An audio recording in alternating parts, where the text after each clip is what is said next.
Hey, are you helping? Are you coming are you coming over to help? Hey friends, I'm getting ready for a vendor show in a couple 3 weeks. This will be my first big vendor show for myself for this year. I've been to a few vendor shows earlier in the year with my husband who does a lot of who does a lot of collectibles and comic books and things like that, and also I'll bring something along as part of his vendor show. Just so there's a variety of things. And I found that to be kind of a neat and fun thing to do. I feel like it's a successful strategy for connecting with folks and a way to kind of set his booth apart when we're doing like the collectibles or the comic books or what have you. But the one coming up is going to be my first big one for just my fiber arts. And it's going to be a Ren Faire. And I do know that there are going to be other folks there who have wonderful plushies and probably a lot of cryptids because here in West Virginia, people love cryptid related items, especially Mothman.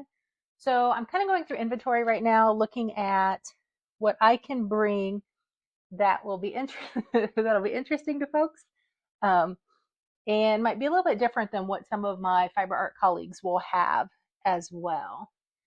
So looking at through some of the things I do have some plushies that I'm going to bring.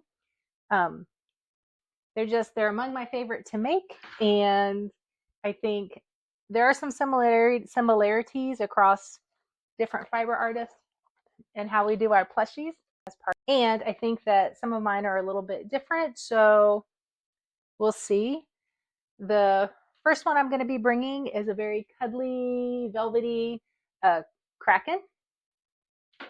Oh, no, thank you. Let's leave the kraken there. Good girl. I also have a sparkly, fabulous take on Mothman. I enjoy, of course, making Mothman of all kinds. He's kind of our state cryptid here in West Virginia. But I like making different kinds. This one kind of has a disco ball effect because it has a nice sparkly yarn through it. I also make them velvety. I make them very small. I make them very large. I will probably also make a really large black velvet one to bring as well. I also have in the similar sparkle vein, my spooky kitty. I also have some assorted creepy crawly mischief makers. These are kind of mix and match little boogeymans, but I enjoy making these also. And they go thematically with a book that my husband wrote. So I like to bring those along too and have one or two of his books available in case anybody is interested in those. Also, as a side note, support your indie authors. I'll be bringing my mermaid. She's one of the first stuffies I actually made that had this level of detailing. I absolutely love her hair. Move that forward so folks can get a closer look. This particular technique was new to me at the time that I made her, and she's one of my favorite makes ever. So I'm going to be bringing her along as well. She's smaller and she's not a velvety yarn. It would be hard to do something with that level of detail with the velvety yarn. So in my stash, I have a very sweet baby Bigfoot who will be joining. I have a very, very sweet plush stuffed dragon with a plush egg that rattles. So I'll be excited to bring her along. In addition to the plushies, I'm also going to be bringing some wearables that folks can use as part of their cosplay, their D&D. They can be cute accessories to use for themselves during the Ren Fest. So in my favorite kind of wearable accessory to make is this shawl. This one is made with a yarn that has some sparkle woven through it, but as you can see, it has skulls in the motif. So for my skull girlies, I have these. I also have this in a really lovely rainbow yarn that is both cheerful and a little bit goth or a little bit alt. I'm also working on, not quite ready to show off, but I am also working on a really cool hood pattern that has curly tassels hanging off the side and animal ears on it. Now she's exactly in the middle of my lap. You're not a lap dog.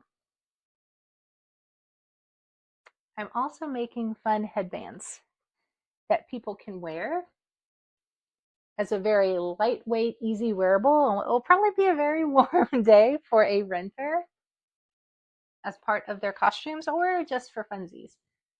This took a little bit of fiddling to get right. And one thing that I really like that I figured out is I have crocheted pipe cleaner into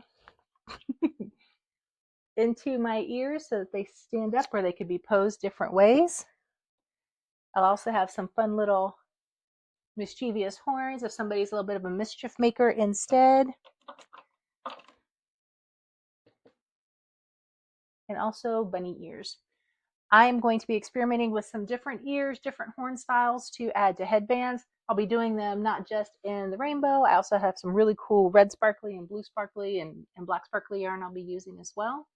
Thinking I'm also going to do some hand crocheted whirly gigs also. So far, that's what I'm planning on taking to the Ren Fair. I've got multiple of the different stuffies. Like I said, scarves, shawls. I've got some things I'm going to block out that I'll show you in different posts. And I'm interested from my fellow craft enthusiasts out there if there are other items that you would recommend for a Ren Fair that seem to be a hit with folks or seem to enhance the joy of the day for folks who stumble by your booth. If you'd like to hear more from me and Chloe or get some updates, please be sure to like, subscribe, share, comment below about other things that you would like to see us make, and we'll see you again soon.